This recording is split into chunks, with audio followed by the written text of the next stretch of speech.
Acclamons Jésus à cause de sa majesté. Alléluia. Gloire à Jésus.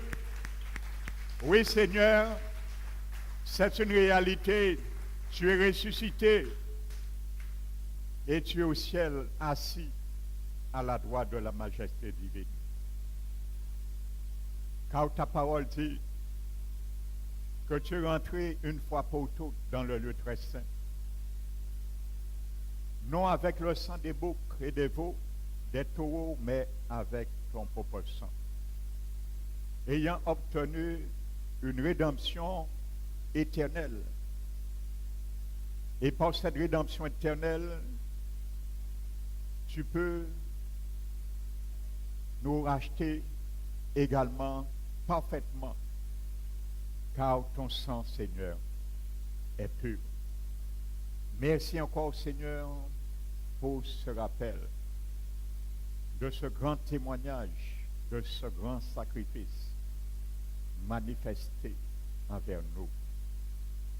Nous sommes là ce matin, mon Dieu, pour continuer à te donner gloire dans ta parole, à la mesure que nous entendons, prêtons une bonne oreille attentive et que nous puissions aussi, Seigneur, nous efforcer de mettre ce que tu as éveillé nos oreilles d'entendre dans nos vies de chaque jour. Qu'il soit fait ainsi, Seigneur, au milieu de nous, car je m'efface ce matin encore devant ton peuple, afin, Seigneur, que je sois simplement un gant. Mais, Seigneur Jésus, par ton esprit, lui soit la main. Que tu puisses, Seigneur, arroser chaque parole que tu mettras dans ma bouche par ton feu, car le feu purifie tout. Le feu détruit tout. Mauvaise œuvre, escorie, résidus qui demeurent encore dans nos vies, particulièrement dans nos cœurs, où tu as déposé les sources de la vie et tu nous demandes en retour de les garder plus que tout au monde, mon Dieu. Alors ce matin, mon Dieu, pour qu'il soit ainsi, rends-nous attentifs à la voix qui nous parlera du haut des cieux ce matin dans ce lieu. Merci pour tes anges, que ton onction tombe ce matin sur moi pour conduire ta parole et libérer, Seigneur, par ta parole, les chaînes qui a fait son emprise sur nos cœurs. Afin, Seigneur, que chacun de nous puissions sortir dans ce lieu libérés. Merci, Père éternel. Nous t'élevons, Père, nous te glorifions, car nous savons, c'est parce que tu nous aimes, tu nous parles. Merci au nom de Jésus-Christ. Amen. Asseyez-vous, frères et sœurs. Amen. Je salue fraternellement chacun de vous. Amen. Donc, soyez les bienvenus.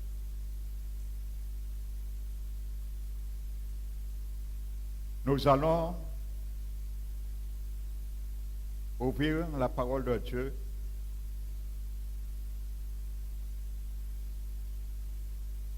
Alléluia.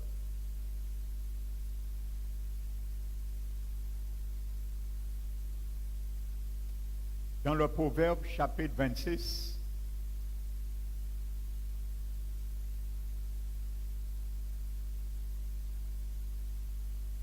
et le verset 20.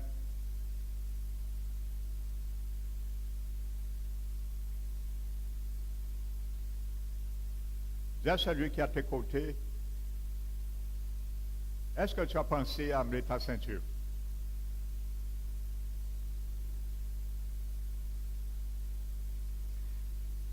Amen. Eh bien, dis-lui, c'est une bonne chose que tu as fait. Car tu vas rester assis afin d'écouter la parole de Dieu. Amen. Et qu'il soit ainsi parmi nous ce matin. Proverbe 26, verset 20. Faute de bois ou manque de bois, le feu s'éteint.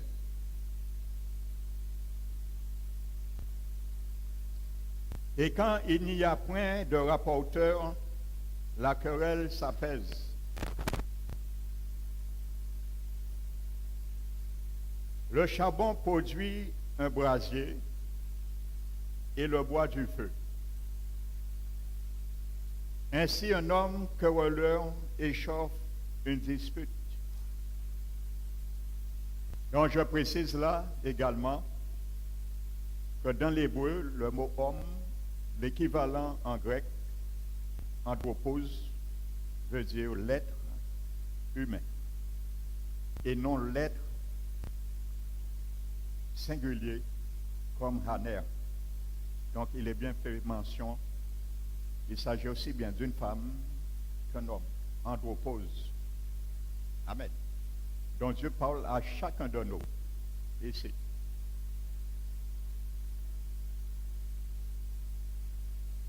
Frères et sœurs, la Bible nous dit, faute de bois, le feu s'éteint. Pourquoi? Parce que le bois, le charbon, ce sont des combustibles. Et s'il n'y a pas de combustible, il n'y a rien à brûler. Et s'il n'y a rien à brûler, qu'est-ce qui se passe? Le feu s'éteint. Voici ce message ce matin, vu pour toi et moi ce matin. C'est la suite, la continuité de dimanche dernier. Amen.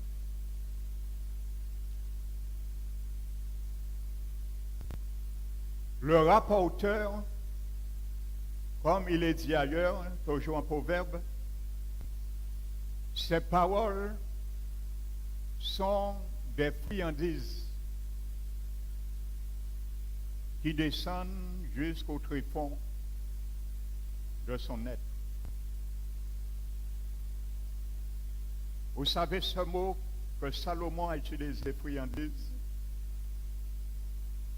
À l'époque, ce sont les petits noix, ainsi de suite.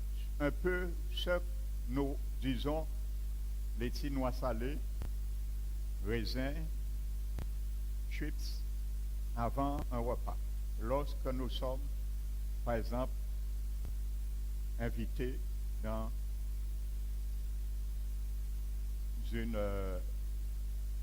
un repas, dans une cérémonie quelconque, avant de passer au repas, il y a cette qu'on appelle les Amen. Donc, ça représente un peu l'attitude de l'homme.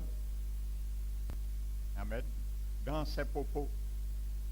Et vous savez, ça attire surtout les enfants. Lorsqu'il y a ça, ils ont toujours tendance à vouloir en prendre,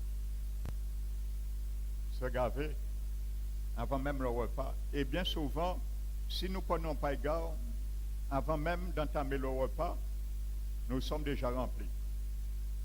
Et c'est ce qui arrive dans la maison du Seigneur bien souvent, à travers notre attitude. Nous nous remplissons de ces agapés, de ces friandises qu'on appelle des commérages, des calomnies, le rapporteur. Parce que ce sont les paroles du rapporteur. Et bien souvent, c'est pour cela, dans les églises aussi, il y a certains, comme ils sont déjà noyés dans ce principe et dans cette attitude, bien même parfois lorsqu'ils viennent au culte, Ils ne peuvent pas manger la parole parce que leur ventre est déjà plein. Même pendant leur culte, le dimanche, ils ne peuvent pas manger la parole qui est prêchée. La sainte nourriture, parce qu'ils sont déjà remplis avec ces friandises, les trips et spirituelles, les noix salées, les raisins sucrés et spirituels, les friandises. Parce que durant la semaine, c'est ça qu'ils consommaient. Les racotards, les calomnies, les commérages. Donc malheureusement, lorsqu'ils viennent, ils ne viennent plus pour manger parce que le ventre est déjà plein. Vous savez, inviter quelqu'un dans un restaurant, il a déjà mangé. Si vous ne dites pas non, c'est peut-être pour vous faire plaisir. Mais il ira la personne, mais il ne peut pas, ventre là, il ne peut pas prendre rien. S'il mange, il y a une indigestion qui va vomir. Donc, et spirituellement aussi, lorsque nous venons parfois entendre la bonne parole, nous avons des indigestions, comme nous sommes déjà remplis, nous avons tendance à vomir la parole. Et c'est ça qui se passe. Et lorsque nous sortons, on demande à notre frère et sœur qui étaient dans la même église, ils étaient 6 à nous, ils étaient même parole là, comment des capacités à prêcher. C'est normal. Vous ne pouvez pas manger ventre à déjà plein. Vous êtes obligé de poser cette question là, capacité à prêcher. Ventre à déjà plein. Si vous avez mangé, vous ne pouvez pas poser cette question là, capacité à prêcher. Parce que vous avez mangé, ça passe à la prêcher. Alléluia. Vous savez, lorsque quelqu'un, je mange une pomme physique, la pomme est pour le corps physique. C'est la nourriture physique. Je mange la pomme, mais la pomme se convertit, se décompose à long terme, les secondes, les minutes et les heures, dans mon organisme. Mais dans cette décomposition, apporte à mon corps physique quoi? Du sang, des muscles, les os, la moelle épinière, ainsi de suite. Parce que c'est ça que la nourriture fait pour ça. Donc c'est la conversion qui se fait pour que nous puissions subsister, grandir, survivre, ainsi de suite. Lorsque nous mangeons la parole de Dieu, il ne va pas faire effet sur notre corps physique parce que ce n'est pas la nourriture du corps. C'est une nourriture de l'âme. Donc c'est les mêmes effets. Donc il va permettre que ton âme ait plus de bonne volonté, de meilleurs sentiments, de meilleurs propos, ainsi de suite.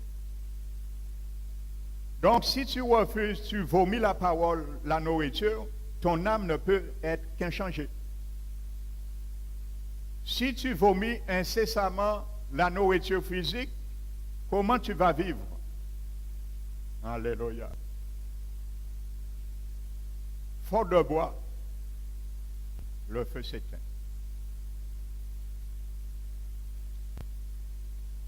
Alléluia. Faute de bois, le feu s'éteint. Alléluia. Quand il n'y a point de rapporteur, les querelles s'apaisent. Car le charbon produit un brasier, le bois, le feu. Quand il n'y a point un homme querelleux, échauffe une dispute. Le charbon, c'est le rapporteur, le camionnateur, le commère. Et le bois, c'est celui qui écoute le rapporteur, le calomniateur, ainsi de suite. Ils sont dans la même tranche pour Dieu. Malheureusement, dans l'Église du Seigneur, nous trouvons beaucoup de bois, beaucoup de charbon, et parfois même de gros morceaux. Vous savez, plus le morceau de combustible est important, plus le feu va durer longtemps. Des fois, dans l'Église du Seigneur, nous trouvons de gros morceaux de charbon, de gros morceaux de bois. Frères et sœurs.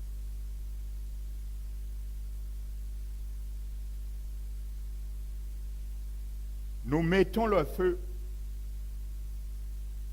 Et malheureusement, on trouve deux clans dans l'Église du Christ. Je parle en général. Je ne parle pas ici. Heureusement, ça n'existe pas ici. Il y a deux clans dans les églises du Christ au XXIe siècle. Il y a un clan qui met du feu, des pyromanes. Et il y a un clan qui éteint le feu. Dans quel camp tu es ce matin? Réponds, Seigneur, toi-même. Est-ce que tu es dans le clan de mettre le feu ou tu es dans le clan d'éteindre le feu? Mais il y a en plus, par la ruse, et il y a ceux qui mettent le feu et qui essaient de l'éteindre eux-mêmes, des pyromanes. Tu es quand même dans le clan de ceux et celles qui mettent le feu. Et le Seigneur te voit ainsi et dans ce clan. Alléluia. Amen. Est-ce que tu as toujours ta ceinture attachée? Je peux continuer? Amen. Frères et sœurs, voici l'attitude bien souvent de nos cœurs. Celui qui est là pour mettre le feu et jamais essayer de retirer le bois. Parce que nous aimons ça bien souvent. Amen. N'oubliez pas le verset en point B j'ai pris dimanche dernier.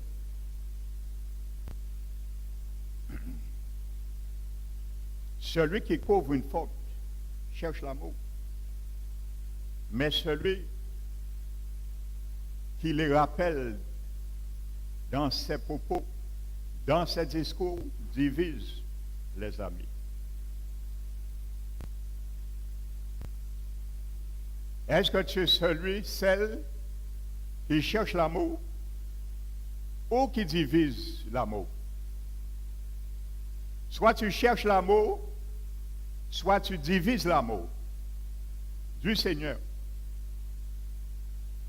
Amen. Nous avons vu dans la prière vendredi, Philippiens 2, le verset me vient. L'apôtre Paul dit aux chrétiens nés de nouveau, afin que sa joie soit parfaite. Et il dit, s'il y a quelque consolation en Christ, s'il y a quelque consolation en Christ, la joie du Seigneur sera parfaite. Il dit, s'il y a quelque soulagement dans l'amour, comment tu peux soulager ton frère et ta soeur quand tu mets du feu dans sa vie? Quand tu embrases, produis du brasier dans sa vie, par ta langue, par tes propos. Bien souvent mensongère, parce que nous allons voir le calomnie, c'est un mensonge. C'est pire qu'un mensonge. Alléluia. Comment tu peux soulager? Et Jésus trouvait quelques soulagements dans l'amour, dans l'Église. Au lieu de soulager ton frère, ta soeur, ou qu'à enflammer vie par les calomnies, par les mépris, parler, nous avons entendu que. Nous reviendrons tout à l'heure, hein, je n'avais pas fini Josué 22. Nous avons entendu que.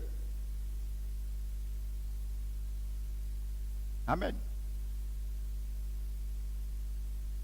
S'il y a quelque communion d'esprit,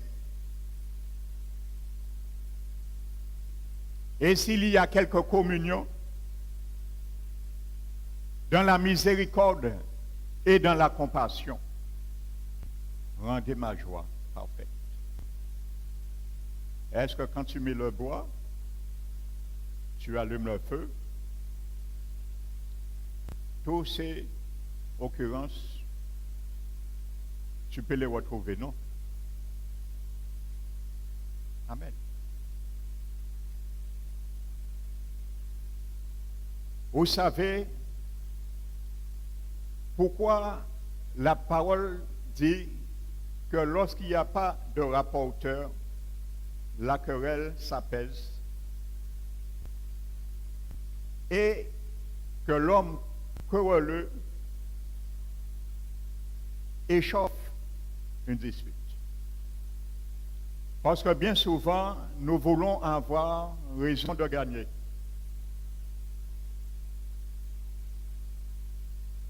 Nous voulons défendre notre droit, le droit de l'homme. Il y a ce qu'on appelle le droit de l'homme, des droits de l'homme. Mais il y a aussi ce qu'on appelle le droit du Seigneur Jésus, le droit de l'homme régénéré aussi. Amen. Et je le disais, je le répète, parce que nous péquons à prendre Jésus à rien. Quand on parle dire, nous péquons à prendre maman ou papa ou fait Timoun. Je vois le ciel avant. Nous connaissons cette parole. Jésus a bien démontré, et je vous l'ai démontré dimanche dernier, que bien souvent nous prétestons qu'il m'a fait ça, elle m'a fait ça, que moi, tant il peut venir excuser, moi, on peut faire gawaï. Ça ne tient pas debout, frères et sœurs. Et si tu es dans le cas, par la grâce du Seigneur, refuse ce prétexte ce matin. Parce que Jésus t'a démontré dans Matthieu 18, ça ne tient pas debout. Il y a quelqu'un qui s'est venu prosterner, il a supplié son compagnon de lui donner du temps. Il a demandé pardon, prends-le comme tu veux, il a refusé de pardonner. Amen. C'est Jésus qui l'a expliqué à Papa Emmanuel. Parce que bien souvent, quand il dit ces doctrines, à quoi échafaud des doctrines. Alors, relisez-le et vous allez voir, c'est bien ce qui est marqué. C'est Jésus qui raconte cette parabole. Mon frère, il est venu, je te devais 3000 francs en francs dans la parabole de Matthieu 18. Mais toi, tu devais Jésus 3 milliards. Tu t'es prosterné devant Jésus, tu as demandé pardon, accorde-toi le temps de lui donner ces 3 milliards. Mais Jésus savait, tu ne pourras jamais. Donc, il t'a fait grâce. Ça, ce sont tes péchés qui t'a pardonné le jour où tu es né de nouveau. Et moi, je suis venu te demander, tu as rappelé que je te devais 3000 francs. Tu es venu m'étrangler. Tu ne m'as même pas laissé parler. Donc, tu commences à m'étrangler. Je ne sais même pas pourquoi tu m'étrangles. Et tu me laisses parler, heureusement. Et tu me dis, paye-moi tout ce que je te dois. Je t'ai supplié, j'ai fait la même chose que tu as fait à Jésus. Je me suis prosterné devant toi. Je t'ai dit les mêmes paroles que tu as dit à Jésus. Donne-moi le temps de te payer. Tu as refusé. Alors Jésus t'a dit, puisque tu as refusé, je vais te mettre en cachot. et tu vas me rembourser les 3 milliards. Alors comment tu vas rembourser à Jésus 3 milliards? Tu es en cachot. Tu es en prison et Jésus te dit rembourse-lui les 3 milliards. Comment tu vas rembourser ça? Mais tu ne pourras jamais. Pas pour les rembourser, il faut faire des transactions, il faut travailler. Mais tu es en prison. Ça veut dire que tu ne pourras jamais sortir et pouvoir payer. Ça veut dire là où on a mis tout le compte de tes péchés, le jour où tu as demandé pardon, il t'a sauvé sur ton compte maintenant. Il avait le duplicata. Il avait jeté dans le somme 103. Il avait oublié. Mais il avait le duplicata. Et il t'a mis le duplicata de tous tes comptes. Et maintenant, tu ne pourras pas payer. Parce que tu es en prison et pour payer, il faut aller travailler. Mais si tu es en prison, tu ne peux pas sortir, comment tu vas payer? Donc tu es condamné à la GN. C'est ça que Jésus t'explique ce matin. Je ne sais pas si vous le comprenez. Voici ce que Jésus explique dans la parabole de Matthieu 18. Amen. Donc, maintenant,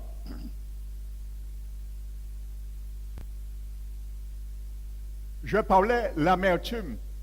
Vous savez comment ça s'enracine?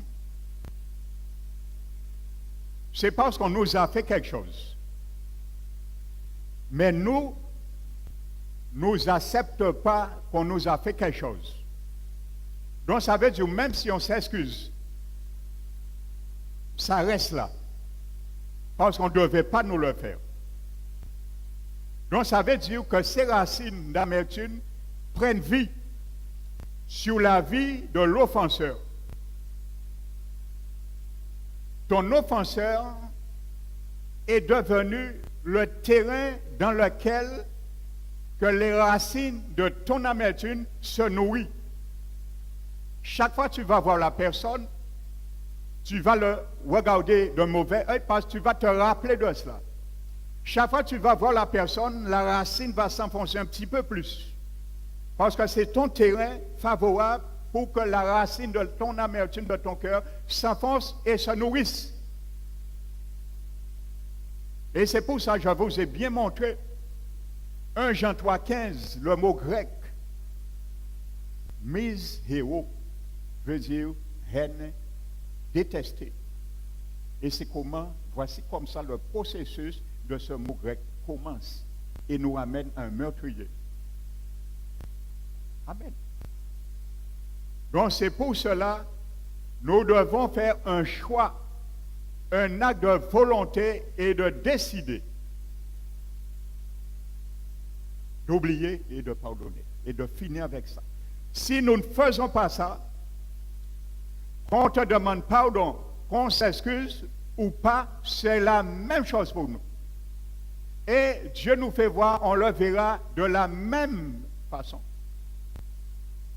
Alors, je te pose une question. Qui sommes-nous?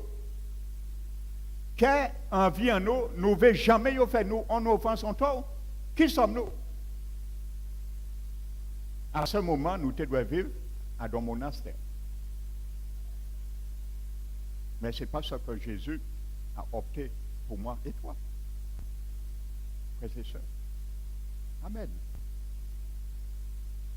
Nous allons revenir sur Josué 22.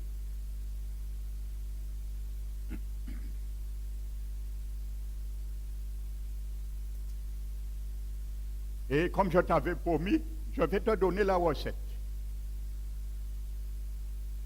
Pour ceux et celles qui refusent de retirer le bois. Pour ceux et celles qui viennent te faire allumer, entretenir le combustible, la combustion, afin de les apprendre à éteindre le feu. Il y a un moyen, nous allons le voir. Amen. Continuons Josué 22, frères et sœurs. Nous avons vu quelque chose. Il y a 3 tribus, 3 frères, Manassé, Benjamin et demi-tribu de et Manassé. Ils ont décidé de faire un autel. Nous l'avons vu. Mais les autres tribus ne savent pas ce qu'ils ont décidé, le but, la raison d'être. Donc, ils ont interprété selon eux. C'est ça les calomnies. Calomnie n'est pas une vérité qu'on dit sur quelqu'un. C'est une chose déformée, une insinuation, une spéculation. Et parfois même, quand c'est une vraie vérité, on le dénonce comme rapporteur, ça devient aussi une calomnie. Amen. Donc, ils vont attaquer. Ils ont pris la décision. Hein. Ils n'ont pas dit, nous allons essayer de régler la situation. Et si c'est bien ça qu'ils avaient dans leur pensée, dans leur cœur, nous allons les attaquer. Mais ils sont partis pour attaquer. Parce qu'ils ont conclu que c'est ça. Ce qu'ils ont pensé, c'est ça. Alors ils sont partis pour attaquer. Mon frère, ma soeur, ce que tu vois, tu entends, considère c'est un autel monumental. Parce que l'autel était monumental, on l'apercevait effectivement au loin.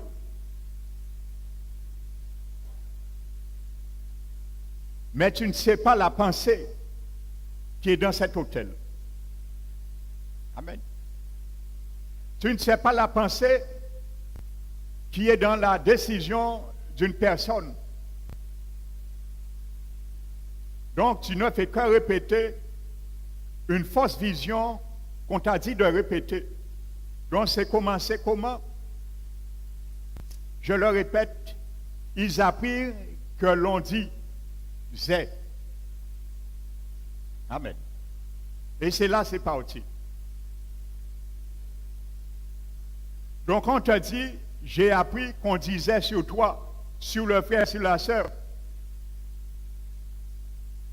Je te le répète, tu le réponds, où est la partie adverse? Amen. Parce que celui qui parle pour sa cause paraît juste. On demande la partie adverse et on le vérifie. Où est la partie adverse? Autrement, tu vas rentrer dans le clan des rapporteurs. Tu vas commencer à déguster des friandises. Et maintenant, tu vas commencer à fouler à tes pieds la parole de Dieu qui est la vraie nourriture pour ta défense. Et chaque fois, tu viendras au culte, tu n'auras jamais faim. Parce que tu t'es déjà gavé avec des friandises, des chips, des raisins et des noix salées et spirituelles durant la semaine, durant des mois. Et il y a ceux parfois qui quittent les églises 2-3 mois. Pourquoi? En pensant traiter quelque chose, non, tu ne vas pas traiter tes racines comme ça. En pensant rester 2-3 mois en retrait, on ne va pas voir un tel. Tu ne peux pas te couper les racines comme ça. Parce que tu vas le voir un an après dans la rue, ce sera la même chose. Du seul fait que tu vois le regard sur elle, sur lui, la racine va te dire, oui, il va te rappeler tout ce qu'il t'a fait, ainsi de suite. Donc, ce n'est pas la solution. La solution, c'est prendre une décision, faire un acte de volonté. Et dire, Seigneur, tu as dit d'aimer vos ennemis. Bénissez ceux qui vous maudissent. Faites du bien à ceux qui vous haïssent. Ceux qui te haïssent. Priez pour ceux qui te maltraitent et te persécutent. Seigneur, j'ai fait un acte de volonté. C'est pas possible, je ne peux pas, mais j'accepte ta parole, je vais obéir, je fais un acte de volonté. Et je décide. Proclame-le. La parole est tout près de toi. Elle est dans ton cœur et dans ta bouche. Si tu crois à ce que Jésus te dit, tu le confesses, même si tu n'es pas prêt, confesse-le, le Seigneur Jésus viendra et il t'accomplira. Il te fera voir la personne où ta vie a commencé à faire des racines, où la personne est ton terrain propice pour tisser et permettre la racine de s'épanouir. Mais tu ne vois pas que c'est dans un embarquement que le diable nous emmène. Comment tu pourras lutter demain quand il y a la tempête? Comment je pourrai lutter demain quand il y aura la tempête de l'adversité? Tu ne pourras pas lutter. Tu feras naufrage. Alléluia.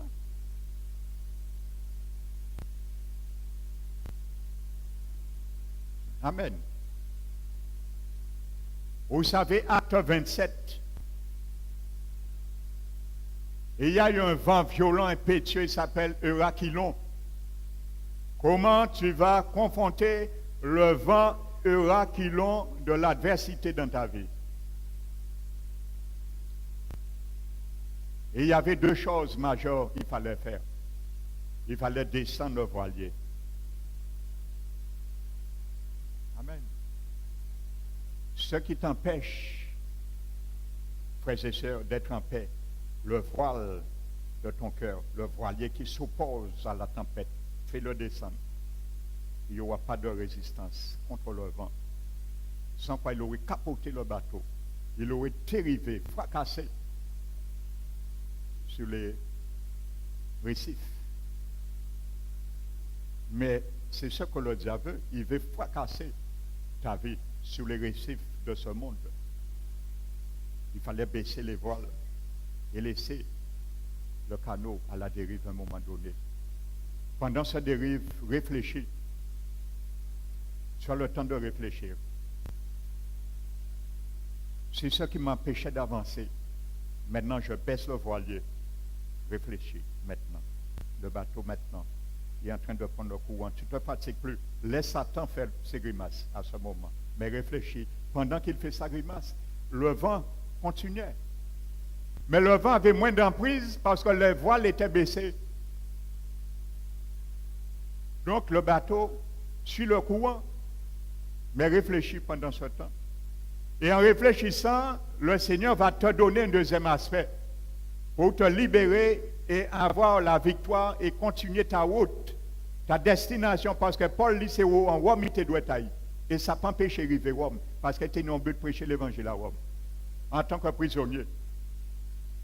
Il avait les chaînes, mais c'est lui seul qui était l'homme libre. Tout en étant prisonnier des hommes, il était libre dans le bateau. Parce qu'il savait qu'il y avait un deuxième capitaine qui était dans son cœur. C'était Jésus. Il n'était pas prisonnier, il n'a pas regardé aux chaînes. Il était le plus libre. Il parlait l'évangile avec assurance. Il les donnait des directions. Amen. Il n'avait pas peur. Il n'a pas regardé ce qui est physique, les chaînes. Mais il regardait que ceux qui n'étaient pas avec des chaînes, ils pensaient être libres, c'est eux qui étaient dans les chaînes. Alléluia. Libère-toi, mon frère, ma soeur. Alléluia. Et la deuxième solution, il fallait prendre les cargaisons qui déstabilisaient le bateau et le jeter à la mer pour l'alléger. Quelles sont tes cargaisons, mon frère, ma soeur, qui t'empêchent d'avancer? Réfléchis aujourd'hui. Quelles sont les cargaisons dans ton navire d'avancement, dans ta direction, ta vie, ton cœur qui t'empêchent d'avancer, de confronter l'adversité? Il fallait le jeter. Alors prends toute cargaison dans nos cœurs ce matin, jette-les et tu vas avancer. Allège ton cœur. Et avance, mon frère, ma soeur, allège ton cœur, jette dans la mer du monde les cargaisons qui te pèsent, qui déstabilisent ton amour vers le Seigneur. Parce que ça te rend un amour chétif, un cœur partagé avec le Seigneur. La cargaison, il fallait le débarrasser et le jeter également. Acte 27. Amen. Donc revenons à Josué. Je m'étais arrêté 22 au verset 18, si je ne me trompe pas. Vous avez vu les accusations qu'on les a avancées. Si vous tenez pour impur, ainsi de suite, je vais avancer. L'accusation commence au verset 16 et s'arrête au verset 20. Tout ce qu'ils ont dit, c'est des choses qui est venues dans l'imagination. Bien qu'il y ait une partie de réalité du passé. Parce que le sacrificateur Éléazar et Phineas, le fils d'Éléazar, a rappelé des événements du passé, tels que la révolte à Baal-Péor, et il y a eu 24 000 morts, ainsi de suite. Et dont lui a été un héros, un actionnaire dans ce conflit. Et on le trouve dans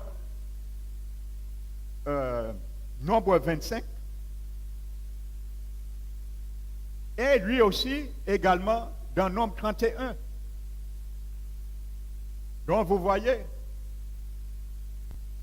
le diable, bien souvent, il ne va pas envoyer quelqu'un qui met des petits morceaux de charbon ou des petits morceaux de bois. Il va emmener des gens qui mettent des gros morceaux de bois et de charbon. Des gens, parfois, qui connaissent les choses de Dieu. Parfois, ils sont bien raffermis. Mais à cause de l'amertume, peuvent interpréter le bien mal et le mal bien. Donc, c'était le cas de Philénas, un sacrificateur, dont la Bible dit que leurs lèvres doivent garder la science, et c'est par sa bouche qu'on demande la loi. Mais ce n'est pas ce qu'il a fait. Il a fait tout à fait l'inverse. Déjà, il est venu au nom d'eux et accusé pour attaquer. Grâce à Dieu, il a permis qu'il interpelle et qu'il discute avant. Combien de fois, au lieu d'interpeller, même si nous ne sommes pas dans notre cause, mais nous entamons la guerre avant même d'essayer de comprendre, avant même de parler avec la personne, nous agissons avec la guerre. Et nous avons fait comme ça, Satan fait un peuple là, en guerre civile, mais le Seigneur a empêché cela. Amen. Donc maintenant, voici comment ces trois tribus, ils ont été calomniés. On appelle ça, mais ça là, un calomnie ça, parce que c'est du mensonge. Parce qu'ils ont interprété ce qui n'était pas dans leur intention et dans leur cœur. Ils ont dit à leur place, tout ce qu'ils ont dit était fausse. Maintenant, regardez, voici la manière, frères et sœurs, un exemple pour retirer le bois. Manque de bois, le feu s'éteint. Ils ont pu enlever le bois et le feu s'est éteint.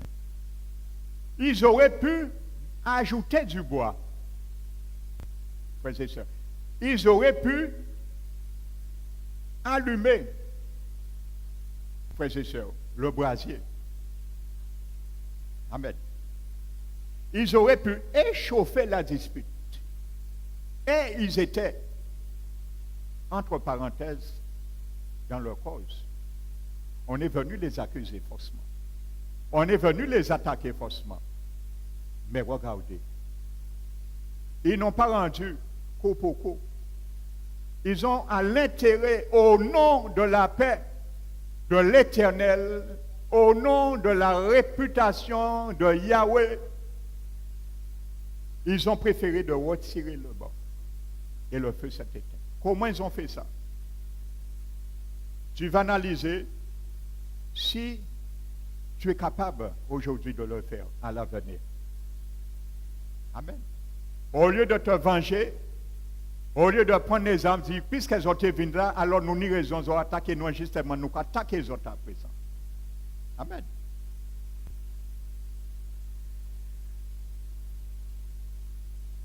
La Bible nous dit, verset 26, regardez comment ils ont éteint le feu. Ils n'ont pas échauffé.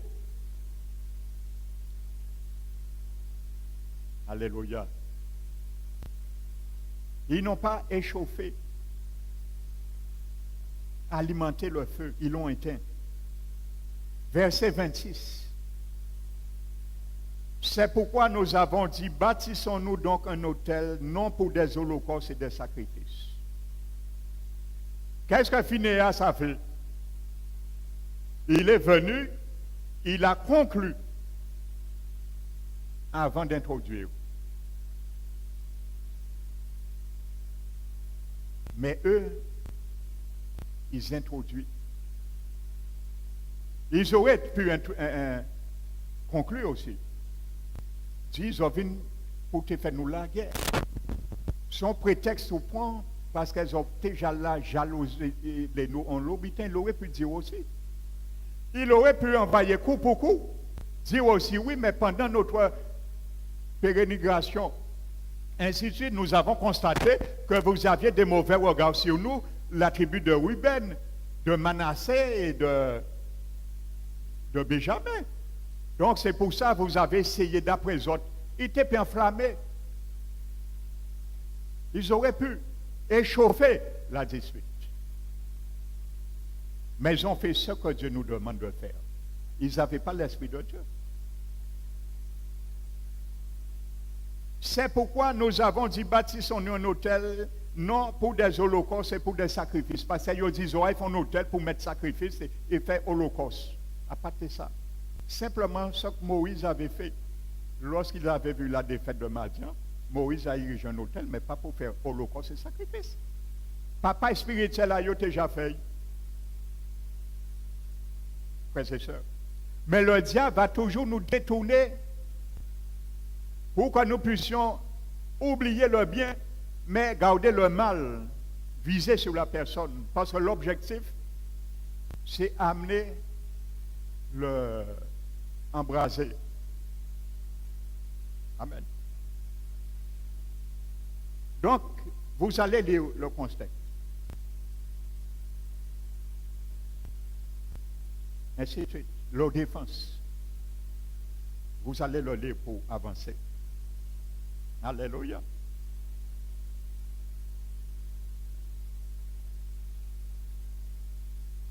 Comment une brèche s'est réparée? Et il n'y a rien de nouveau sous le soleil. La même circonstance est failli s'arriver parmi les disciples. Contre l'apôtre Pierre, c'est arrivé à l'église primitive. L'apôtre Pierre est allé visiter des païens. L'apôtre Pierre a eu sa vision avec son Seigneur. Dieu a orchestré toutes choses entre Pierre et Corneille. Pierre est sorti. On n'a pas commencé à demander à Pierre des explications. Il a commencé à conclure avant il a introduit. Même bitin, il a accusé Pierre. On a commencé à attaquer l'apôtre Pierre. Ouais, mais comment se fait-il? Tu vas chez des païens, ainsi de suite. Manque de sagesse pour dire, mais mon frère Pierre, on a appris que tu es allé chez des païens. Est-ce que c'est bien ça? Ainsi de suite. Non, il a attaqué tout de suite. Calomnié. Tu es rentré chez des païens. Ainsi de suite. Ce que tu vois, ne l'interprète pas comme tu le vois. Ils ont vu un hôtel. Pour eux, c'est un hôtel de sacrifice et d'offrande. Alléluia. Donc la manière tu comprends la chose n'est pas la même manière que ton frère et ta soeur comprennent la chose. S'il a déposé comme ça, tu voulais qu'il le dépose comme ça, ne l'interprète pas comme tu le voulais et l'accuser, le calomnier. Cherche à savoir. Et la meilleure manière de savoir, c'est aller le trouver. C'est ce que dit la Bible. Aille trouver. Bon Dieu, ben nous 3 marches d'escalier pour régler des conflits, pour ça pas loin, pour boire, pas mettre. Nous avons cassé la première marche d'escalier là. Et nous avons sauté en 3e là. Non. Parfois, la personne ne sait rien. L'église est déjà au courant. La personne même concernée ne sait absolument rien en son compte. Et il est bien souvent innocent. Il ne sait rien. Parce que nous cassons la première marche là. Bon Dieu met 3 marches d'escalier. Il voit premièrement entre toi et lui. Règle les ordres. Si ça n'a pas arrangé, avant que ça s'envenime, va prendre 2 ou 3 avec toi. Essaie de régler. Mais toujours en aparté. Et si ça ne va pas, à ce moment, tu le dis à l'église. Mais bien souvent, l'église, j'ai au courant, avant même que mon âme même vienne voir mon âme concerné, il n'est pas au courant surpris. Des bruits calomnies si contaillent. Parce qu'ils vont un hôtel. Ils vont vraiment mettre un hôtel. Et on s'est basé, on a appuyé le bouton pour soi des calomnies, des commérages et des rapporteurs. Le bouton pour soi qui s'appelle « On a entendu dire que ». Voici comment ça commence. L'amertume jusqu'à la haine et au meurtre. Lorsqu'on a appuyé un bouton pour soi, on a entendu dire que. Ça s'appelle le bouton pour soi des calomnies, des rumeurs, des rapportages, des commérages et jusqu'à la haine. N'appuie pas ce bouton pour toi. Frères et sœurs.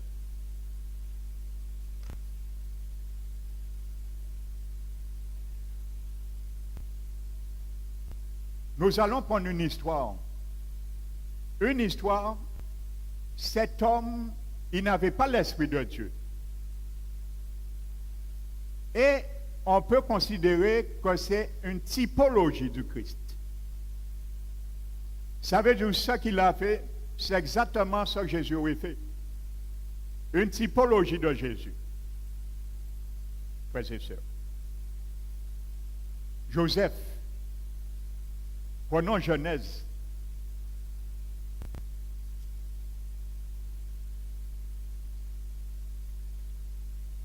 Genèse chapitre 1.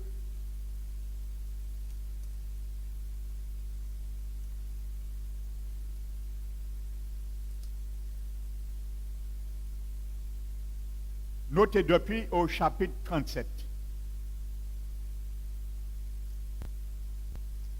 Lorsque la haine a commencé.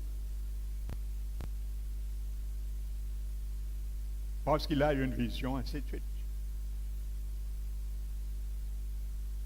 Donc on a commencé à avoir un mauvais regard sur lui, la haine a commencé. Mais la Bible nous dit, on l'a vendu, on l'a haï, on l'a vendu ses frères, on l'a jeté en prison et on l'a livré en Égypte en tant qu'esclave.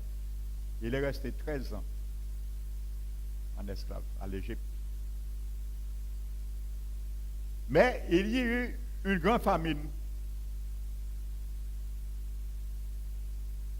Vous savez, il y a 17 années qui s'est écoulé entre-temps. 17 années, c'est déjà écoulé. De l'événement, l'historique, de ce que ses frères l'ont fait. Et Dieu a permis que la haine pour Joseph vis-à-vis ses frères ont été le véhicule de la destinée de Joseph. Si aujourd'hui Dieu te met dans un véhicule, mon frère, ma soeur, il me met dans un véhicule pour entrer dans ma destinée. Et ce véhicule s'appelle la haine. Le véhicule est marqué la haine, mais c'est ton véhicule, c'est mon véhicule. Il faut quand même rentrer dedans. C'est Dieu qui l'a mis. C'est le véhicule, c'était le véhicule de Joseph qui lui a permis de rentrer dans ta destinée, de devenir premier ministre de Pharaon. Et oh, il y avait une seule chose qui les dissociait, c'était le trône. Le seul droit Joseph n'avait pas entre Pharaon, c'est s'asseoir sur son trône. C'est tout. Tout droit Pharaon avait, il avait aussi. Comment il a obtenu ça? Par la haine. S'il n'avait pas pardonné, il ne serait pas arrivé là. Parce que le véhicule, Jésus l'a fait monter dedans, il était écrit la haine. Et derrière la haine, il y avait le pardon. Quel est l'antidote de la haine? Quel est l'antidote de la haine? Dis-le, si tu as courage. Le pardon. Médicament là, Nimi. L'antidote de la haine.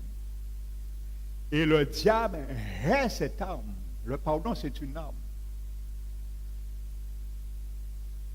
Parce que quand Satan va commencer à commérer, à ramener, rassembler du bois pour allumer le feu, ceux qui se rassemblent dans cette partie,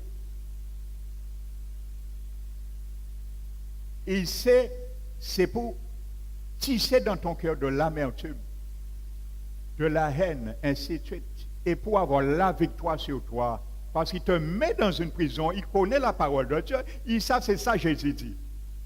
Il te met en prison. Et quand tu es en prison, vous savez, quelqu'un qui est dans une prison, il est entre une cellule, 4 murs. C'est les mêmes choses qu'il voit. Il se réveille, il dort, c'est la même chose. C'est la même décoration qu'il voit chaque jour. Il espère sortir un jour. Mais en même temps, les décorations qu'il voit lui permettent aussi de prendre conscience pourquoi il est rentré là. Et aussi, quand il sortira, je pense, à 90% quand même, il va être résolu de ne plus répéter le délit qu'il a fait. Eh bien, vous savez aussi, quand le Seigneur, par sa grâce, nous permet d'être dans une prison aussi, c'est pour nous montrer que le décor ne va pas changer tant que tu seras là. Quand tu es dans une prison, c'est 2 mètres carrés. Tu peux faire 2 mètres carrés, pas plus. Tu aurais voulu faire 3 mètres carrés, 4 mètres carrés, mais tu ne peux pas. C'est la délimitation de la prison. C'est le décor que tu vois matin et soir. Tu te lèves dans ce décor, même si tu ne l'aimes pas, tu dormiras dans ce décor. Quand tu es dans une prison, dans l'amertume, c'est exactement la même chose. Tu n'avances pas. Tu es malade. Ainsi de suite. Il faut réaliser ton état. Alors, l'avantage que nous donnons au diable, lorsque nous ne pardonnons pas, c'est cela, de nous mettre lui-même dans ce décor. Et il agit sur nous. Frères et sœurs. Amen. C'est une arme puissante contre le diable. Mais quand il essaie cette arme, mets-toi du côté, sors tout de suite dans son piège et mets-toi dans le lot de ceux qui éteignent le feu. Ce sont ceux qui pardonnent. Mets-toi dans ce rang. À ce moment, tu seras un pompier dans le royaume du Seigneur et tu vas veiller. Sois des pompiers dans l'église. Surveille où il y a le feu et prends ta lance, allume. Vous savez, l'arme, le pardon est une arme qui éteint le feu. Vous savez, j'insiste, lorsque Dieu nous donne les armes de l'armure, il y a le bouclier. La Bible dit le bouclier de la foi, c'est pour éteindre les traits inflammés du diable. Vous savez, à l'époque, les ennemis mettaient sur le bout de la flèche du feu. Ils allumaient et ils envoyaient la flèche allumée avec du feu. Ça veut dire que lorsque ça touchait, ça risquait non seulement de faire mal, mais d'incendier le vêtement ou le lieu où se cache la partie adverse. Quand la Bible nous dit d'éteindre les traits enflammés par le bouclier de la foi, le mot grec est traduit par éteindre, ça veut dire, c'est un mot qu'on utilise des pompiers, celui qui éteint le feu avec de l'eau. Alléluia. Sois un pompier dans la maison du Seigneur. Quand tu viens, il y a cancan, il y a commérage, il y a le feu qui est allumé, mets-toi en prière, pardonne et allume la lance et fais jaillir l'eau de la parole. Éteins ce feu. Frères et sœurs. Au lieu que nous mettons du bois, éteins le feu. Alléluia. Je vais te montrer comment l'éteindre, le feu. Amen. Avant de prendre Joseph, prenons un roi 26.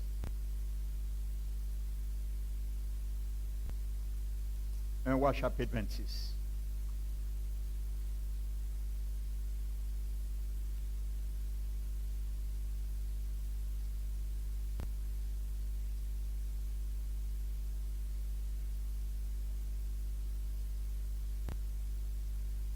Deux rois.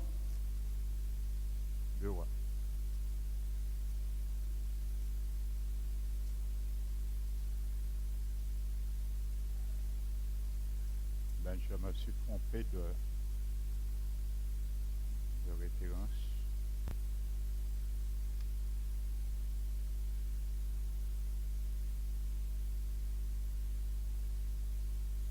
Deux rois 6, pardon. C'est pas 26, 6. Deux rois 6.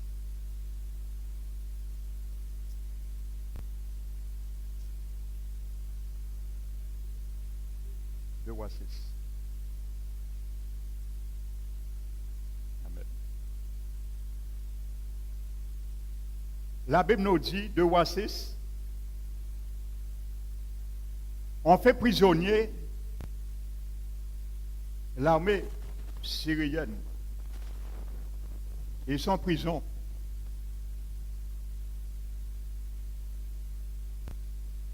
Et la Bible dit, au verset 23, vous allez lire l'histoire, le roi d'Israël leur fit servir un grand repas.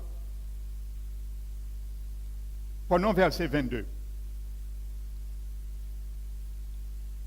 La Bible dit, tu ne frapperas point, répondit Élisée, ces prisonniers. Est-ce que tu frappes ceux qui te font prisonnier avec ton épée et avec ton arc? Donne-leur du pain et de l'eau, afin qu'ils mangent et boivent, et qu'ils s'en aillent ensuite vers leur maître. Le roi d'Israël leur fit servir un grand repas. Ils y mangèrent et burent, puis il les renvoya, et ils s'en allèrent vers leur maître, et les troupes de Syriens ne revinrent plus sur le territoire d'Israël. Voici ce qu'il faut faire. Quelqu'un qui est en prison, la personne est dans l'amertume, il veut te mettre aussi dans sa prison. Il est en prison, elle est en prison. Quand il vient te dire, raconter son histoire, pourquoi il ou elle est en prison. Parce que quand tu es en prison, tu as une histoire qui t'a amené là. À moins qu'on t'a mis en prison innocemment, ça arrive. Mais là, nous ne parlons pas innocemment. Nous parlons de connaissance cause. Donc, maintenant, tu sais tu es en prison. Même si tu ne le sais pas, mais pour Dieu, c'est une réalité, pour le diable aussi. Donc, tu vas venir essayer de te défendre de raconter, de calomnier, ainsi de suite. Voici une manière pour les arrêter. Ceux et celles qui sont en prison, leur âme est déjà malade. L'amertume, c'est une maladie spirituelle de l'âme. C'est une maladie. Et s'il y a une des maladies spirituelles de l'âme ou du cœur, c'est bien l'amertume. Il faut faire un acte de volonté avec la grâce du Seigneur. Autrement, tant il y aura des racines, tu ne vas pas essayer de régler, les racines vont s'accumuler. Qu'est-ce qu'ils ont fait? On les a donnés à manger et à boire. Esaïe a dit, si ton ennemi, enfin, donne-lui à manger. S'il a soif, donne-lui à boire. C'est ce qu'ils ont fait. Et là, c'était physique, mais spirituellement. Quand on vient te raconter de mépriser sur le compte de quelqu'un ou autre, donne-lui à boire et donne-lui à manger. Dis-lui, mon frère, ma soeur, où est la partie adverse? Donne-lui à manger. Donne-lui la parole. Donne-lui à manger. Où est la partie adverse? Tu es en prison, tu veux me mettre en prison avec toi? Non.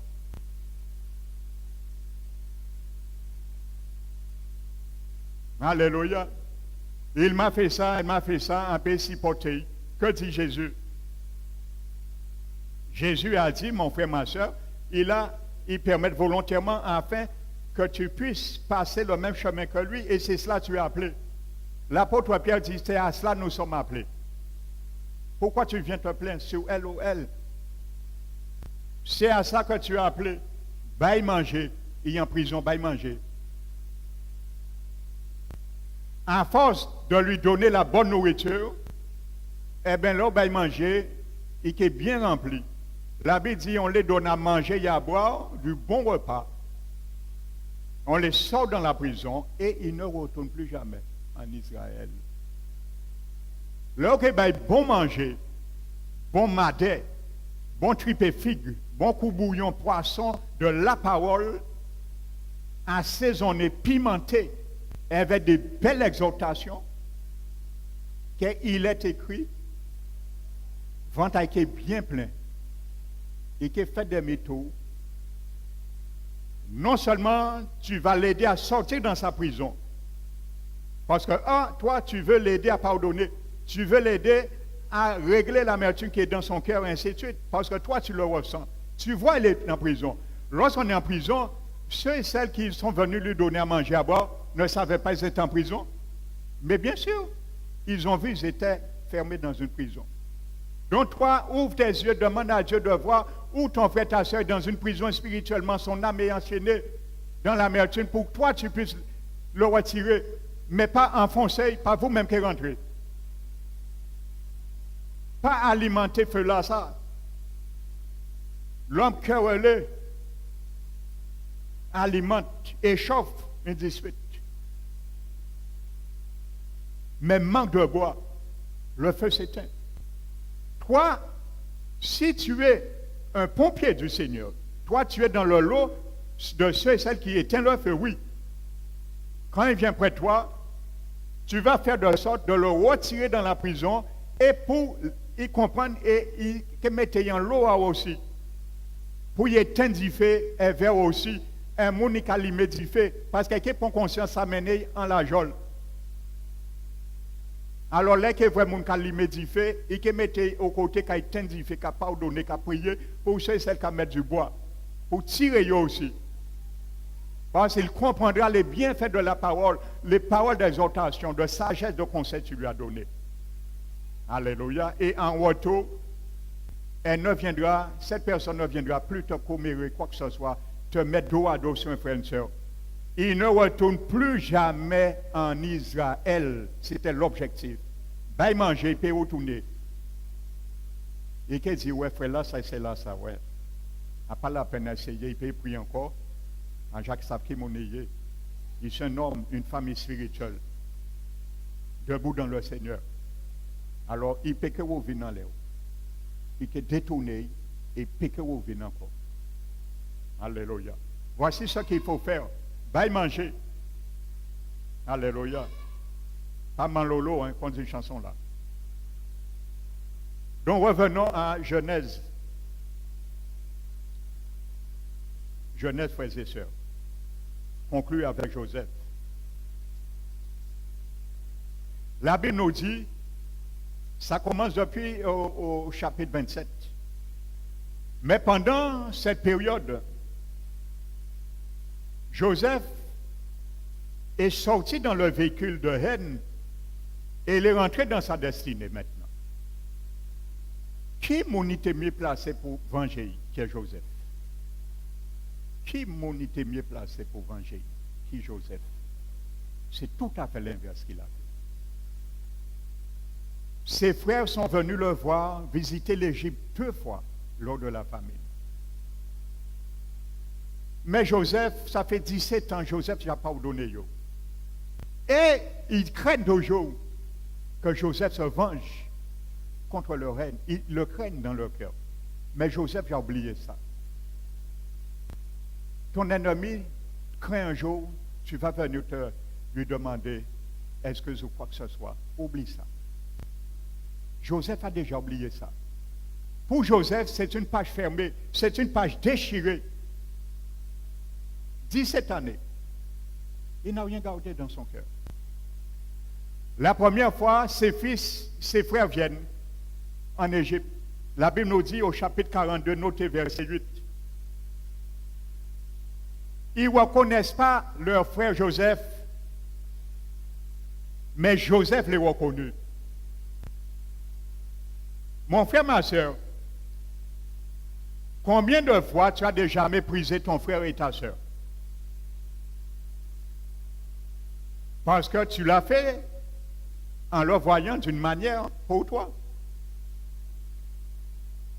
Mais après des années, tu risques de ne pas le reconnaître. Si ça arrivait, il n'y a pas reconnaître Joseph. Mais Joseph les a reconnus. Ne regarde pas comment ton frère ta soeur te traite aujourd'hui. Prie pour lui, elle, parce que demain tu ne sais pas comment il sera. Peut-être tu ne vas pas le reconnaître. Peut-être tu ne vas pas la reconnaître. Vous pouvez dire, Mouna, ça, il était toujours aigri, il était toujours qu'à calomnier le monde. Après peut-être des années, tu vas voir le Seigneur faire un travail dans sa vie. Peut-être à cause il mangeait. Là, il était qu'à vin, il était qu'à voyer, puis pas au vin. Peut-être à cause des exhortations de la parole, lorsqu'elle était, cette personne en prison, il bien mangeait, prend conscience. Parce que nourriture là, c'est pour prendre conscience. Et pas retourner encore. Parce que si vous retournez, s'il était retourné, Israël était enchaîné. Alors quand tu es sorti dans la prison à cause de l'amertume, n'essaie pas de retourner. Alléluia. Donc tu ne sais pas demain, ce frère et sa soeur et cette soeur, tu as calomnié, tu as menti, tu l'as avec un mauvais regard, tu as refusé de faire la paix avec lui ou avec elle. Demain, après des années, tu ne sais pas ce qu'elle fera. Tu ne sais pas comment tu la verras. Peut-être tu vas étonner, tu ne vas pas le reconnaître. Ou que dit non, je ne viens pas moi-même. Je ne crois pas à mes yeux. Mais c'est bien ça qui arrivait. C'était bien Joseph qui était devant eux. Et spirituellement également. Amen. La Bible nous dit, regardez l'amour, le pardon dans le cœur de cet homme. Le verset 12 du chapitre 43. Quand on est venu la première fois, ils sont venus 2 fois. Et c'est la deuxième fois que Joseph se révèle à eux. La première fois, Joseph les a reconnus. Il n'a pas dit rien. Il n'a pas dit, ça n'a pas changé. Ça a fait 17 ans. Ça a été fait moins. Non. Aucune parole de vengeance. Rien du tout. Il a souffert. Il a accepté. Il a encaissé. Qui est-ce qui a fait une opération? Il a une marque sur son bras. Ou sur son bras. Où ça m'a sur la marque? Tu as la marque? Dis à la sœur Joby de toucher la marque. Non, appuie dessus. Tu sens rien, ma soeur? Pourquoi? Parce que c'est guéri. Eh bien voilà. Si tu vois ton agresseur, ton offenseur un jour, tu ne dois rien ressentir comme amertume. Si tu ne ressens rien, c'est parce que tu es guéri. Mais si elle n'était pas guérie, quand la sœur Jomi aurait touché là, tu aurais fait aïe. Ça me fait mal, pourquoi? Parce que tu n'étais pas encore guéri. Si ton cœur est guéri, à moins qu'à pardonner, mais pas oublier. Non, si vous pas oublier, vous pas guéri. Il faut faire un acte de volonté d'oublier. Et même si tu n'oublies pas, tu es guéri, la chose vient, tu as déjà pardonné. Alléluia. Quand Jésus avait dit à Thomas, touche le côté, Thomas touché, Jésus pas crié. Et il avait bien les marques. Le jaune a percé, Jésus l'a senti, il a crié, forcément, sur la croix. Mais c'était déjà guéri, cicatrisé. Thomas, quand Thomas l'a touché, Jésus n'a pas crié. La marque était là, mais ça ne faisait plus mal à Jésus. Quand tu pardonnes, même si on touche la marque, tu dois avoir aucune réaction. Alléluia. Ça ne doit plus te faire mal si tu as pardonné. Si ça te fait mal, c'est parce que ce n'est pas encore cicatrisé. Retourne à l'hôpital de Jésus. Et il va encore voir qu'est-ce qui ne va pas. Si ça te fait mal toujours ton cœur, retourne à l'hôpital de Jésus. Le grand chirurgien, là qui est passé, scalpin aïe, il s'est passé pour pas jamais dire pas guéri encore. Alléluia. Quand il a opéré Adam au jardin d'Éden, il a pris son scalpin, il a coupé Adam. Adam est mort à 930 ans. Il n'y a jamais eu de complications. Jésus n'a pas révisé l'opération. Adam n'a jamais souffert avec une plaie qui a été mal fermée, mal cicatrisée, infection. Jamais. 930 ans.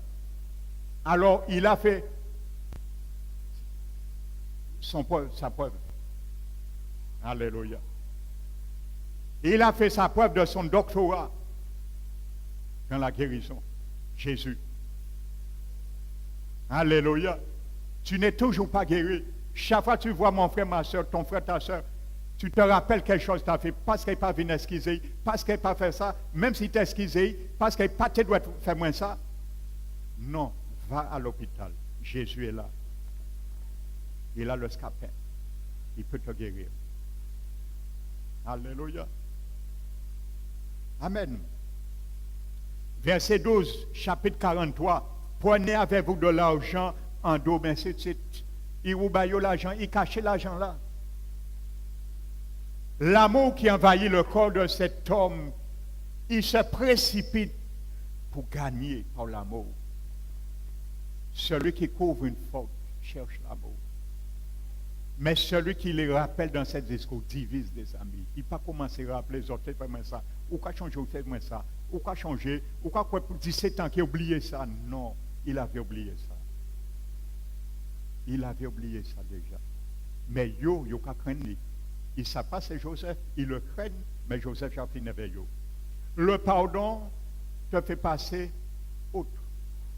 Le mot pardon, éphémie en grec veut dire passer au-delà.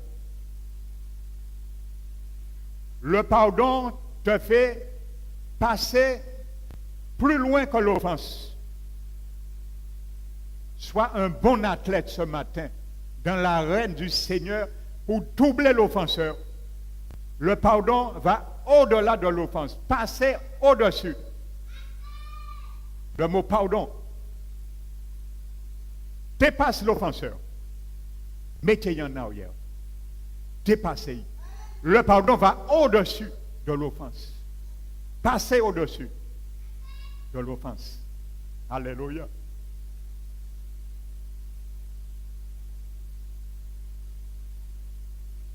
Ainsi de suite. La Bible nous dit, Maintenant,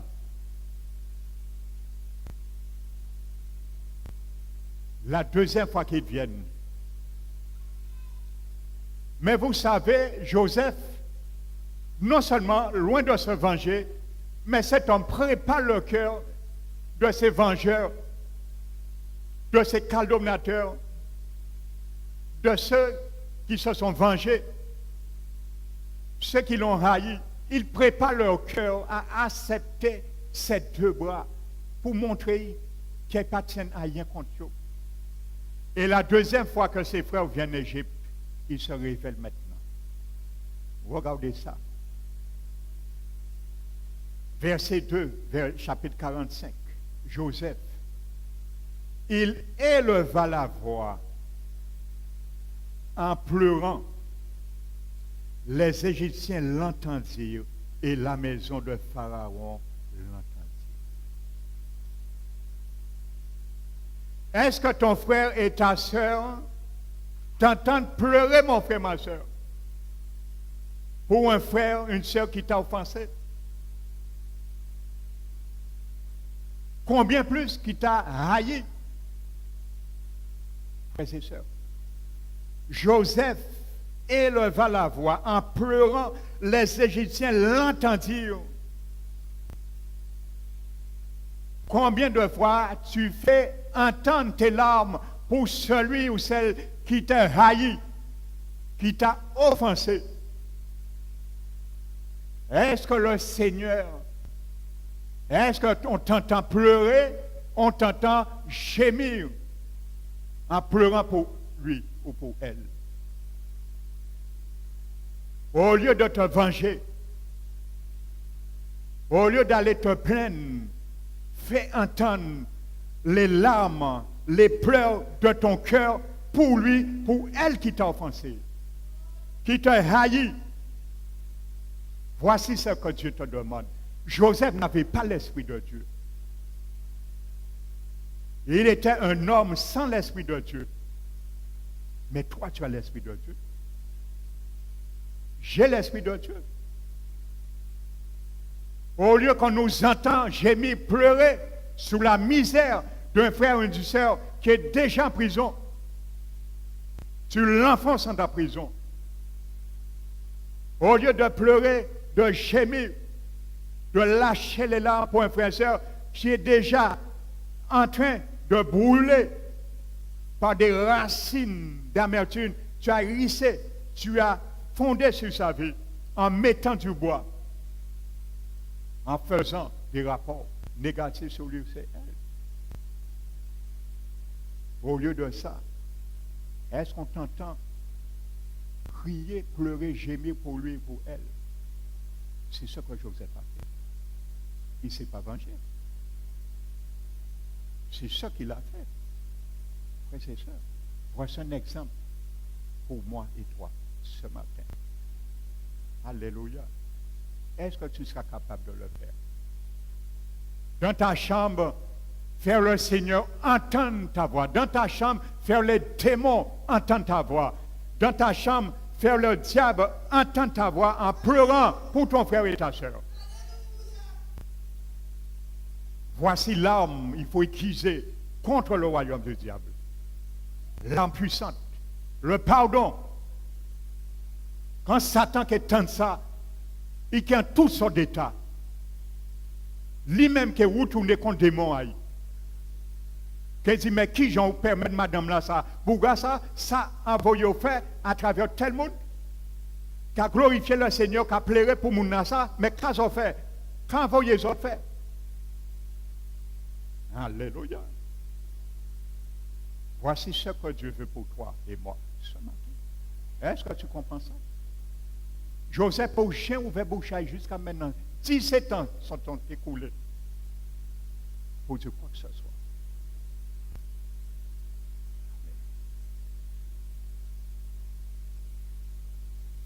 Maintenant, son père et ses frères, ils sont venus au Goshen, le pays de Goshen.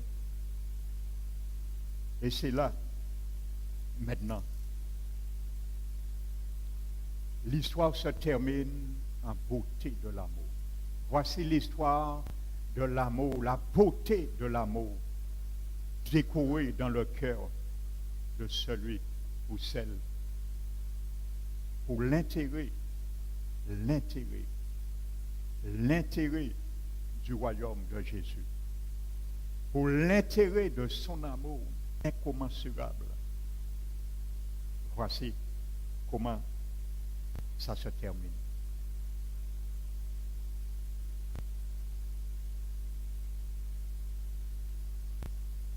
Le père est mort entre-temps. Les 17 années se sont écoulées. Maintenant, les frères vont mentir. Parce que eux, ils n'oublient pas ce qu'ils ont fait, Joseph. Et ils craignent que Joseph se venge. Ils vont maintenant formuler un mensonge pour les couvrir, pour les protéger. L'amour que tu donnes pour ton frère, ta soeur, il n'a pas besoin d'échafauder, d'excuses ou de mention, quoi que ce soit. Donne-lui librement. Fais-lui voir, fais-elle voir que tu l'aimes et que tu lui donnes cet amour en échange sans attendre rien en retour. Voici ce que Joseph va faire maintenant.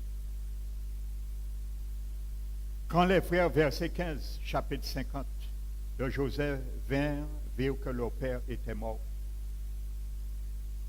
J'ai dit, si Joseph nous prenait en haine et nous rendait tout le mal que nous lui avons fait, il pouvait le faire. Et imaginez s'il y a une seule chose qui séparait la dimension, il était arrivé, c'était s'asseoir sur le trône de Pharaon, ce qui a été ni droit de fait, a été vengé comme il faut. Et Zéphir dit à Joseph, ton père a donné cet ordre avant de mourir. Il a menti. Vous parlerez ainsi à Joseph. C'est yo quand Joseph.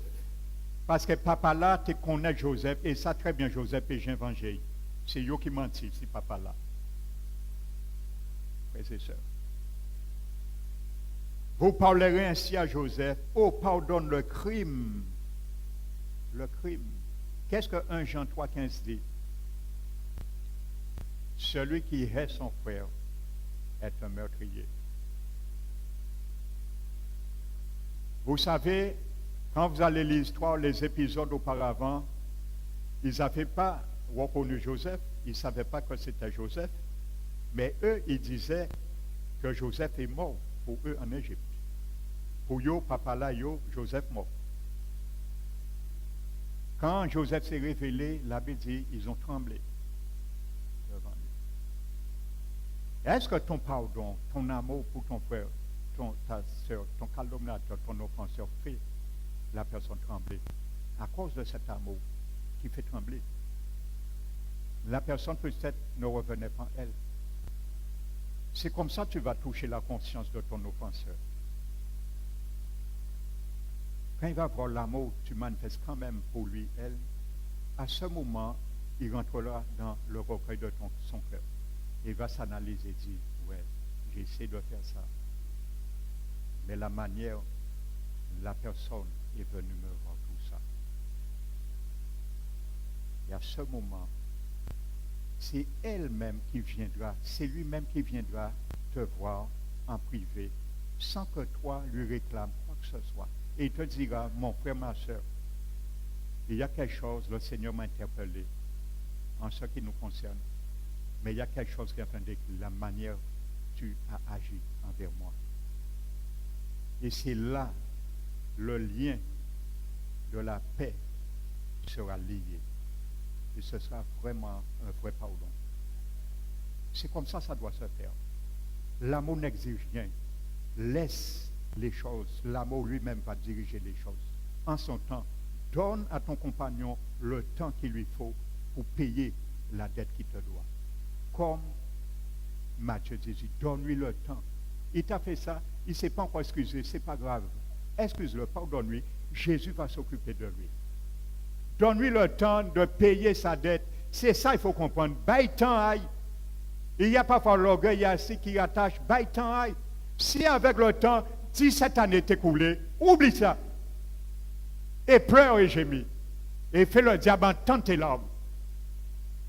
Alléluia. Comme ça, il peut voyer mon au roi encore.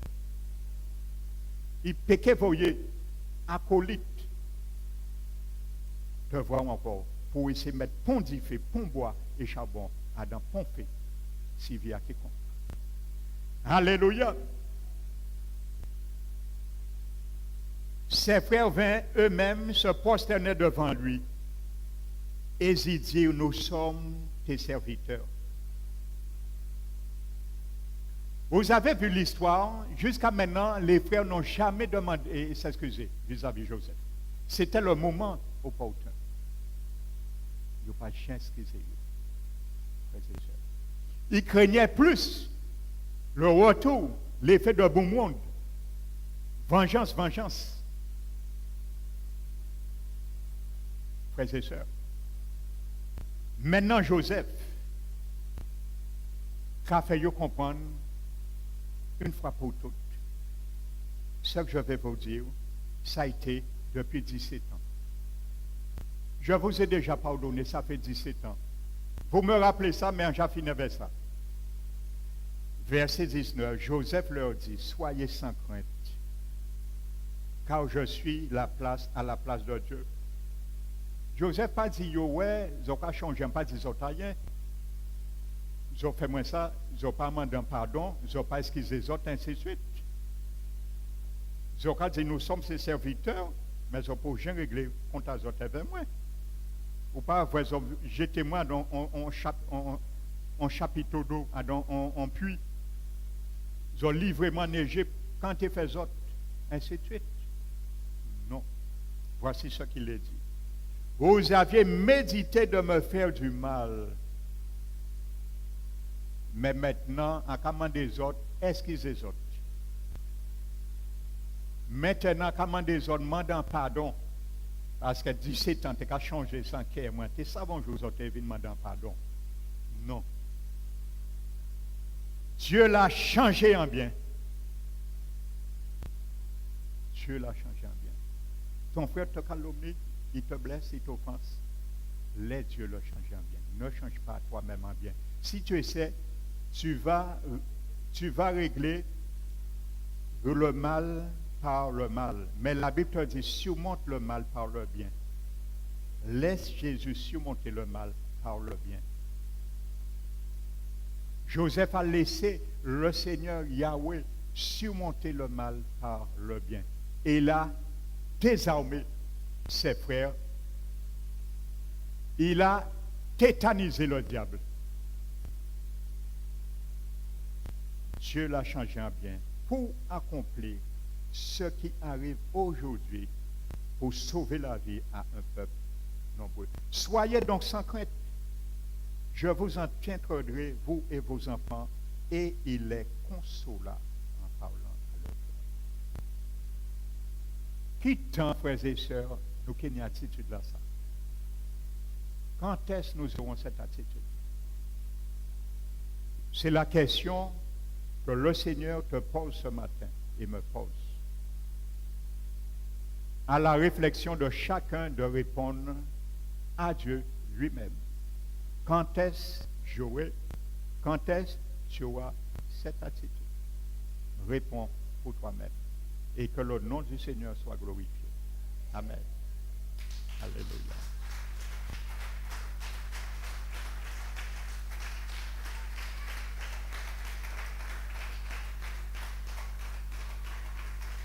Nous allons nous mettre debout, frères et sœurs.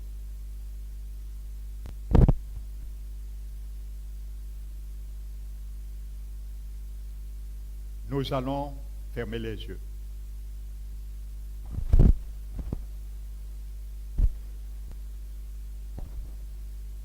Je vais te demander solennellement au nom de l'Éternel,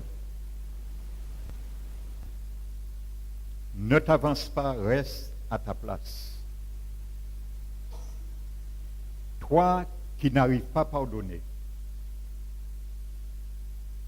toi qui vis dans l'amertume, toi qui essaies également, mais tu n'arrives pas. Dispose ce matin maintenant ton cœur, car Dieu peut lui le faire.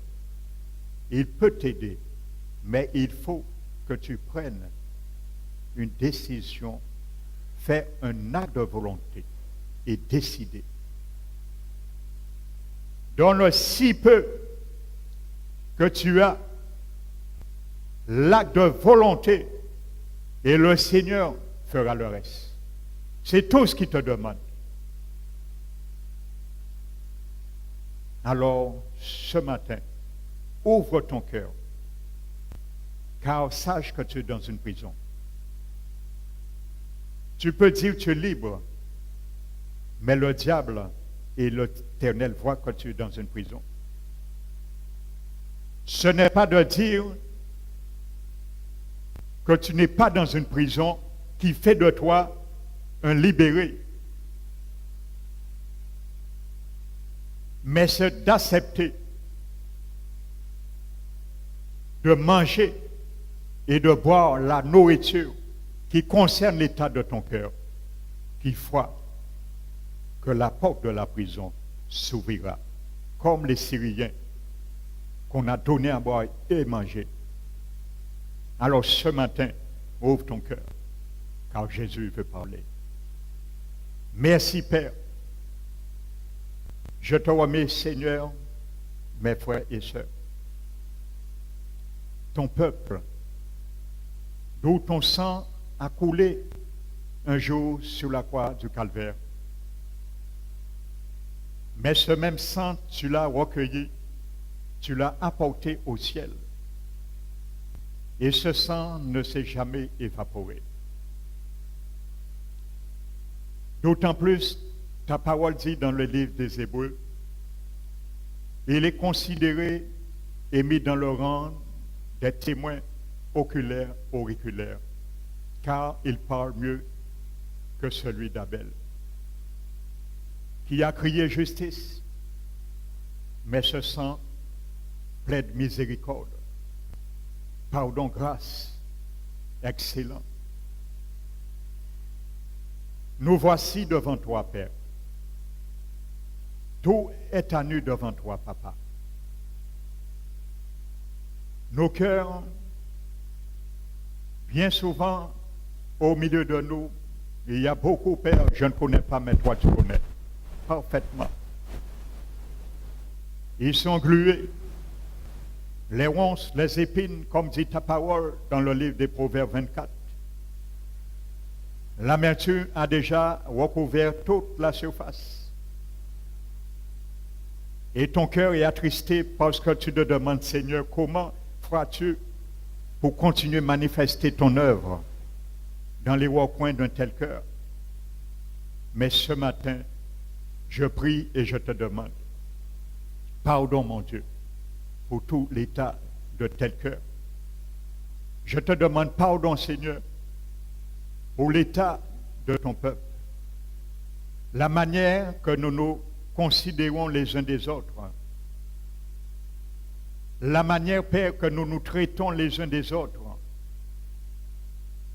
Toi qui dis dans ta parole que si nous nous mordons, nous nous dévorons les uns des autres, de prendre garde que nous soyons détruits les uns par les autres. Mais ce matin, ma prière, que nous refusions d'être détruits les uns par les autres. Car c'est un poison qui ne vient pas de toi, mais de l'adversaire. Nous voulons, Seigneur, nous atteler par l'âme la plus puissante, qui est le pardon, qui désarme le diable. Ma prière, que chacun de nous, par ta main invisible, puisse passer maintenant, Seigneur, appliquer, imprimer ce pardon dans chaque cœur, mon Dieu, ce matin dans ce Dieu Jésus. Fais-le, mon Dieu. Tu peux le faire. Tu as la capacité de le faire, Seigneur. Réveille, mon Dieu, la conscience, un Dieu aussi éteint de chacun de nous qui ont sujet de animer à chaque fois les querelles, animer l'amertume, l'animosité par le bois et le charbon. Retire, Seigneur, tout bois, tout charbon dans le cœur de ton peuple. Car bien souvent, nous sommes nous-mêmes des bouts de bois, des bouts de charbon que l'adversaire utilise malheureusement pour nous enlacer. Père éternel, délivre ton peuple, Seigneur. Tu es un Dieu qui parle. Seigneur, ma prière, s'il fallait que cette prière, tu l'exauces, mon Dieu, je te dis oui, exauce cette prière. Que tu nous donnes, chacun de nous, ici présents dans ce lieu ce matin, du plus petit au plus grand, l'attitude, le cœur qu'avait cet homme, Joseph, qui a su pardonner, dépasser les offenses, qui a su dépasser la haine et ouvrir ses bois après 17 ans à ceux et celles qui l'ont haï. Les accueillir dans les bras, ses bras d'amour. Jamais les rappeler aucunement quoi que ce soit. Ça, c'est l'amour qui vient de toi, qui vient de ton cœur, qui peut faire une telle chose, Seigneur. Afin que cet amour, tel que tu l'as mis dans le cœur de Joseph, puisse paralyser les œuvres de la chair et briser les liens de toute prison et spirituelle, mortifiée, que nous nous sommes enlacés. Seigneur, que beaucoup parmi nous, ce matin, sortent dans cette prison.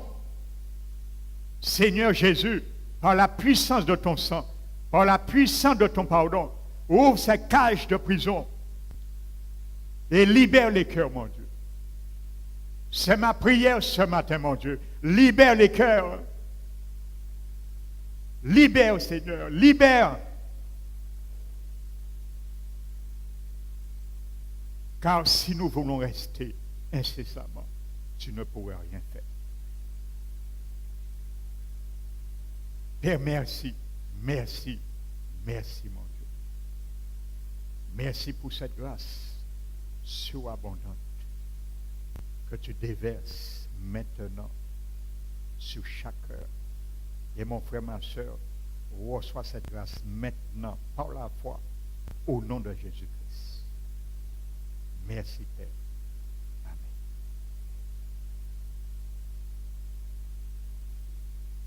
Nous allons maintenant donner gloire au Seigneur.